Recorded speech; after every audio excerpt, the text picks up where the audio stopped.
এখনো পর্যন্ত আমাদের কাছে এই ইনফরমেশন এসেছে যে আগামী মার্চে যে প্রথম সপ্তাহ, সেই প্রথম সপ্তাহে মাননীয় প্রধানমন্ত্রী আসবেন। আপাতত ফিক্সড ডেট হচ্ছে 6 তারিখ।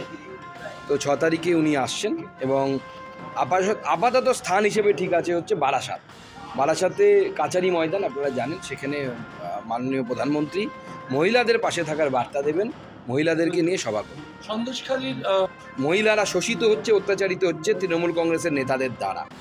আমরা বাংলার মহিলাদেরকে, বাংলার মা বোনেদেরকে, আমার মা বোনেদেরকে এই নরক যন্ত্রণা থেকে, তৃণমূল কংগ্রেস নামক যে নরক যন্ত্রণা, এই নরক যন্ত্রণা থেকে মুক্তি দিতে চাই এবং মাননীয় প্রধানমন্ত্রীও সেই জন্য আসছেন। মহিলারা শোষিত হচ্ছে, অত্যাচারিত হচ্ছে তৃণমূল কংগ্রেসের নেতাদের দ্বারা। আমরা বাংলার মহিলাদেরকে, বাংলার মা বোনেদেরকে, আমার মা বোনেদেরকে এই নরক যন্ত্রণা থেকে, তৃণমূল কংগ্রেস নামক যে নরক যন্ত্রণা, এই নরক যন্ত্রণা থেকে মুক্তি দিতে চাই এবং মাননীয় প্রধানমন্ত্রীও সেই জন্য আসছেন। বিজেপি যদি তাদের কোনো তাদের ক্যাডারদের নিয়ে যায় সাজিয়ে, নিয়ে যাবে।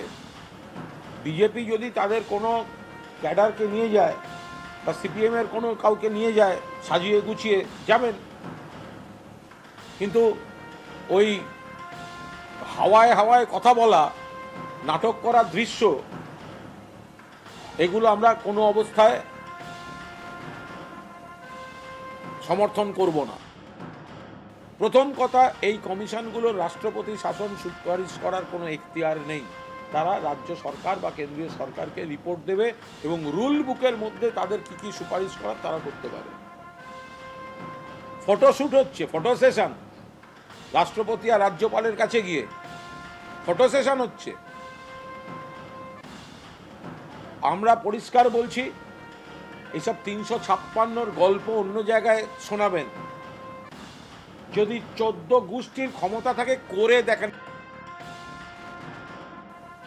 16 সাল অব্দি ওখানে এমএলএ হচ্ছে নিরাপদ সর্দার, তিনি হচ্ছেন সিপিএম এর এমএলএ, তিনি ওখানে থাকেন।